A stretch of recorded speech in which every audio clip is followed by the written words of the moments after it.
ये कायनात की बहुत बड़ी हकीकत है कि जिसको मुश्किल आई है ना उसके लिए अल्लाह आसानी भी फरमाए।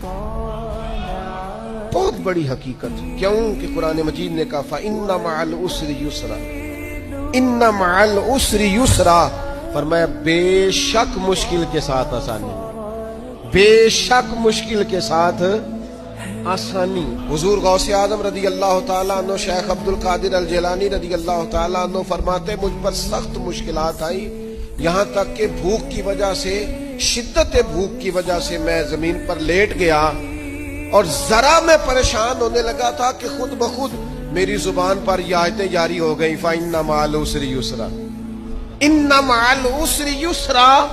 फरमाया मैं आयतें पढ़ रहा था, उठ के बैठा, चलने लगा, काम में लग गया, चंद ही दिनों में अल्लाह ने सारी मुश्किलात को आसान फरमा दिया।